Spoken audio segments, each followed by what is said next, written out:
Everyone, this is Soni. Good morning to all.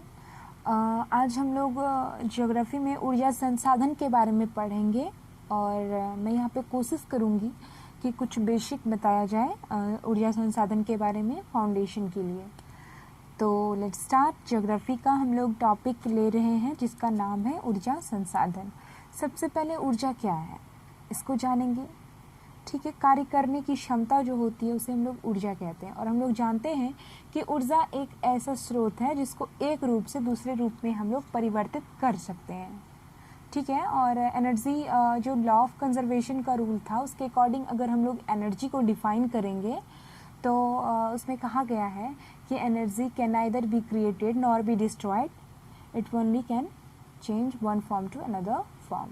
यानी ऊर्जा का ना ही हम लोग उत्पत्ति कर सकते हैं और ना ही इसका विनाश संभव है। ये एक रूप से दूसरे रूप में परिवर्तित होते रहता है। तो ऊर्जा जान गए। और वैसे कार्य करने की जो क्षमता रहती है वो ऊर्जा रहती है। जैसे हम कहेंगे कि मेरा एनर्जी डाउन हो गया है, धूप से आने के बाद हमारा एनर्जी डाउन हो जाता है तो हम लोग एक गिलास ग्लूकॉन डी पी लेते, तो ऐसा लगता है कि हाँ एनर्जी आ गया बॉडी में, चलो पढ़ाई स्टार्ट करते हैं या कोई भी काम स्टार्ट करते हैं। तो सबसे पहले हम लोग ऊर्जा के बारे में जानेंगे कि क्या है। तो जैसे कि हम लोग जाने कि कार्य करने की क्षमता जो है वो क्या है, ऊर्जा है। ठीक है, तो विकास के आरंभिक दौर में शारीरिक ऊर्जा का उपयोग किया गया। कालांतर में लकड़ी, कोयला, पेट्रोलियम, जल विद्युत, परमाणु ऊर्जा का उपयोग बढ़ा। परंतु अब तो सौर ऊर्जा, पवन ऊर्जा, ज्वारीय ऊर्जा, भूतापीय ऊर्जा एवं बायोगैस का भी उपयोग करने लगे हैं हम लोग। ठीक है, तो ऊर्जा के इन संसाधनों को बृहद रूप से दो वर्गों में रखा गया है। पहला है हमारा परंपरागत स्रोत, ठीक है, दूसरा है गैर परंपरागत स्रोत। तो ऊर्जा के परंपरागत स्रोत सदियों से ऊर्जा प्रदान करते आ रहे हैं, परंतु ये स्रोत क्षयशील एवं अनवीकरणीय है। परंपरागत स्रोत के अंतर्गत कोयला, पेट्रोलियम, प्राकृतिक गैस, जल विद्युत इत्यादि को शामिल किया जाता है, जिनमें जल विद्युत को छोड़कर सभी अनवीकरणीय स्रोत हैं और इन खनिजों का एक बार उपयोग हो जाने पर वे समाप्त हो जाते हैं। उनका नवीकरणीय या पुनः चक्रण संभव नहीं होता है। तो कुल भंडार में से उपयोग की गई मात्रा हमेशा घटती जाती है और इसलिए यह क्षयशील संसाधन है।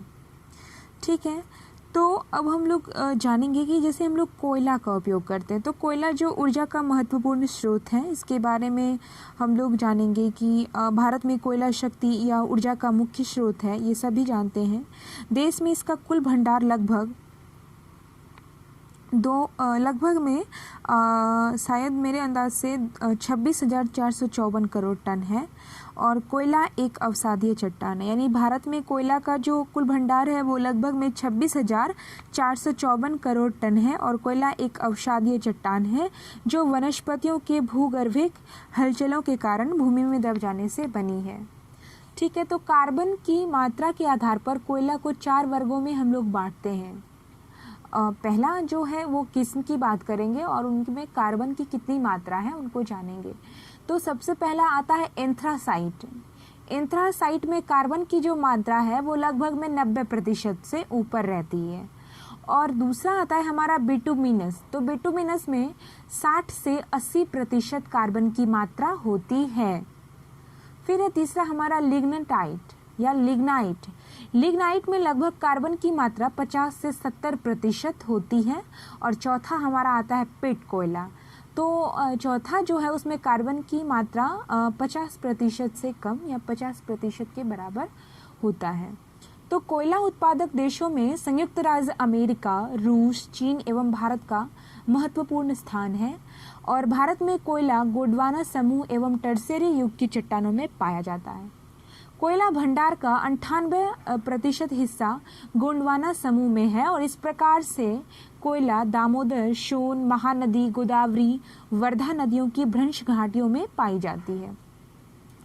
उत्पादक राज्यों में झारखंड का झरिया, बोकारो, धनबाद, गिरिडीह, कर्णपुरा एवं रामगढ़ क्षेत्र, छत्तीसगढ़ का चिरमिरी, विश्रामपुर, झिलमिली, कोरबा, उड़ीसा का तालचर, पश्चिमी बंगाल का रानीगंज, मध्य प्रदेश का सिंगरौली, सुहागपुर, उमरगिया तथा मोहपानी एवं महाराष्ट्र का चांदा, वर्धा, कांपटी एवं बर्दर प्रमुख है।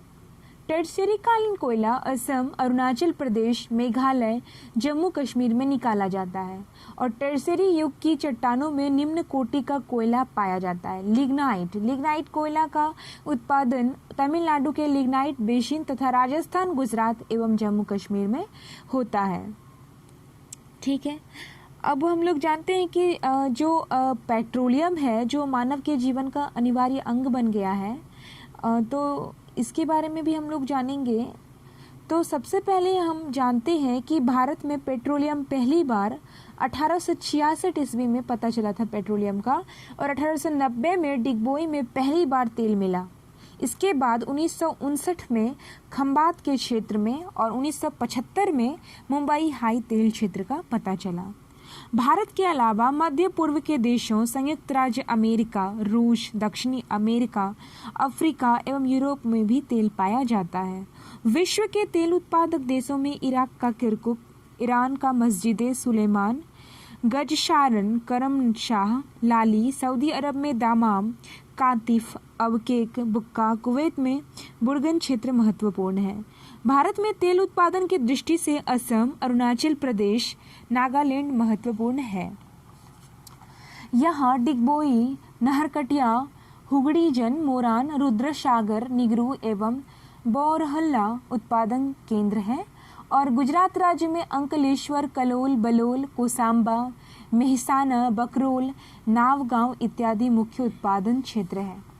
महाराष्ट्र राज्य से पश्चिम अरब सागर में मुंबई हाई प्रमुख उत्पादन केंद्र है और यहाँ समुद्र में सागर सम्राट नाम का जलमंच बनाया गया है जो तेल खनन का काम करने में मदद करता है। देश के पूर्वी भाग में कृष्णा, गोदावरी तथा कावेरी नदियों के बेसिन में विशेष रूप से नारीमानन एवं कोविल कप्पल में तेल मिले हैं। इसके अलावा पश्चिमी राज्य राजस्थान में बाड़मेर बेसिन के जंगल क्षेत्र में भी तेल मिला है। ठीक है, तो ये सभी कच्चा तेल उत्पादक केंद्र है। कच्चा तेल अशुद्ध तेल होता है और इसलिए इन उत्पादित तेलों का शोधन कर इसे विभिन्न उपयोग के लायक बनाया जाता है। ऐसे शोधन केंद्रों को जल परिष्करण तेल शोधन शाला कहा जाता है और देश में 18 से अधिक तेल शोधनशालाएं कार्यरत हैं तथा निजी क्षेत्र के भी कई केंद्र विकसित किए गए हैं और किए जा भी रहे हैं। बिहार में बरौनी एक ऐसा तेल शोधशाला है।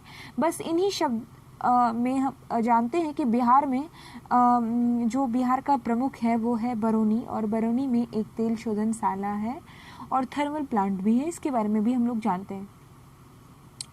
तो अब हम लोग जानते हैं कि ऊर्जा के स्रोत को ही हम लोग पढ़ रहे हैं। तो ऊर्जा के स्रोत में कोयला, पेट्रोलियम और प्राकृतिक गैस आता है। तो प्राकृतिक गैस को पढ़ेंगे कि प्राकृतिक गैस का उपयोग मोटर गाड़ियों को चलाने, खाना पकाने, विद्युत उत्पादन, मशीनों को चलाने में किया जाता है। भारत में प्राकृतिक गैस का कुल भंडार 700 अरब टन है और देश में कुल 3,340 किलोमीटर गैस पाइपलाइन द्वारा इसका वितरण एवं विपणन किया जा रहा है। इसके अंतर्गत Hazira, Vijaypur, Jagdishpur gas pipeline 1,730 kilometre सबसे लंबा गैस पाइपलाइन है। तो नेक्स्ट जो है हमारा एनर्जी का सोर्स वो है जल विद्युत। ये काफ़ी फेमस है क्योंकि हम अपने घर में इलेक्ट्रिसिटी का जो यूज़ कर रहे हैं, खासकर बिहार की अगर बात करें तो हमारा जो इलेक्ट्रिसिटी है वो हाइड्रो पावर है। ठीक है, तो जल से तैयार किया हुआ है। तो देश में जल विद्युत का पहला संयंत्र 1857 में दार्जिलिंग में लगाया गया था। बाद में कावेरी नदी के शिव समुद्रम जो कर्नाटक में है इसका सफल एवं व्यवस्थित उपयोग शुरू हुआ। इसके बाद देश में बहुउद्देशीय नदी घाटी परियोजनाओं द्वारा कई जल विद्युत उत्पादन केंद्र विकसित किए गए। इनमें भाखड़ा नांगल परियोजना जो सतलज नदी पर है, दामोदर घाटी परियोजना जो दामोदर नदी पर है, रिहंद परियोजना जो सोन नदी पर है और हीराकुंड परियोजना जो महानदी पर है, तुंगभद्रा परियोजना जो तुंगभद्रा नदी पर है। ये प्रमुख है, जल विद्युत में ये प्रमुख है। इन परियोजनाओं में हीराकुंड परियोजना विश्व की सबसे लंबी बांध वाली परियोजना है, जबकि भाखड़ा नांगल 225 मीटर ऊंची भारत का सबसे बड़ा परियोजना है। अब हम लोग जानते हैं ताप विद्युत के बारे में। ताप विद्युत यानी थर्मल प्लांट। ठीक है, थर्मल प्लांट। तो कोयला, पेट्रोलियम एवं प्राकृतिक गैस की सहायता से उत्पादित बिजली को ताप विद्युत कहा जाता है और देश के प्रमुख ताप विद्युत केंद्रों में कहलगांव, कोरबा, सिंगरौली, फरक्का, तालचर, बरौनी, ओबारा, नासिक, पतरारू, बोकारो प्रमुख है। तो जल ताप विद्युत को शॉर्टली हम लोग जान गए। अब हम लोग जानेंगे परमाणु ऊर्जा, एटॉमिक एनर्जी। देश में यूरेनियम परमाणु ऊर्जा का मुख्य कच्चा माल है जो पिचब्लैंड में पाया जाता है। भारत में यूरेनियम के भंडार सीमित है और काफ़ी विशाल भी है। फलतः पहला परमाणु ऊर्जा केंद्र 1955 में तारापुर जो महाराष्ट्र में स्थापित किया गया। इसके बाद राणा प्रताप सागर केंद्र कोटा राजस्थान में है और कलपक्कम जो तमिलनाडु और नरोरा जो उत्तर प्रदेश में है और ककरापारा जो गुजरात में है, कैगा कर्नाटक में है और कुडनकुलम जो तूतीकोरिन तमिलनाडु में स्थापित किया गया है। तो हम लोग परमाणु ऊर्जा के क्षेत्र को जान गए। अब हम लोग गैर जो ऊर्जा है यानी ऊर्जा के जो गैर पारंपरिक स्रोत हैं उसको हम लोग जानेंगे। तो वर्तमान समय में ऊर्जा के ऐसे कई स्रोत खोजे गए हैं जिनका भंडार असीमित है, वो काफ़ी संभाव्य है, भविष्य में इसका उपयोग हो सकता है काफ़ी अच्छी तरह से, तो ये कभी खत्म नहीं हो सकते हैं। इसलिए इन स्रोतों को अक्षय स्रोत या नवीकरणीय स्रोत कहा जाता है। इन स्रोतों में सौर ऊर्जा, पवन ऊर्जा, ज्वारीय ऊर्जा, भूतापीय ऊर्जा एवं जैव ऊर्जा शामिल है। भारत में प्रति वर्ग किलोमीटर 20 मेगावाट और सौर ऊर्जा उत्पन्न करने की क्षमता है। सोलर प्लेटों की सहायता से सूरज की गर्मी से उत्पन्न की जाने वाली ऊर्जा की और सौर ऊर्जा कहा जाता है और इसका सबसे बड़ा संयंत्र गुजरात के भुज में लगाया गया है। तो पृथ्वी के अंदर प्रति 32 किलोमीटर की गहराई पर 1 डिग्री सेंटीग्रेड तापमान की वृद्धि होती जाती है और इस दृष्टि से पृथ्वी के भीतर ऊर्जा या ताप संग्रहित है। इस ऊर्जा को विशेष तकनीक द्वारा पृथ्वी के ऊपर लाकर विद्युत उत्पन्न की जाती है जिसे भूतापीय ऊर्जा कहा जाता है। हिमाचल प्रदेश के मणिकरण, लद्दाख के पूगा घाटी तथा मध्य प्रदेश के तातापानी में इसके संयंत्र लगे हैं। ठीक है, तो तेज बहते हुए पवन से ऊर्जा का उत्पादन पवन ऊर्जा कहलाता है और देश के गुजरात, तमिलनाडु, महाराष्ट्र, आंध्र प्रदेश, कर्नाटक में इसका दोहन की अच्छी संभावना है और भारत में पवन ऊर्जा का उत्पादन लगभग में 50,000 मेगावाट है। भारत के लंबा में एशिया का सबसे बड़ा संयंत्र लगाया गया है और देश के तटीय भागों में जहां हवाएं तेजी गति से चलती हैं, पवन ऊर्जा विकास की अच्छी संभावनाएं रखती हैं। तमिलनाडु के तूतीकोरिन में भी पवन ऊर्जा फार्म बनाए गए हैं और तटीय भागों में आने वाले ज्वार से पैदा की जाने वाली जो ऊर्जा है, ज्वारीय ऊर्जा, भारत के तटीय भागों में इसके विकास की असीम संभावनाएं हैं और अनुमान है कि देश में 8,000 से 9,000 मेगावाट संभाव्य ज्वारीय ऊर्जा है।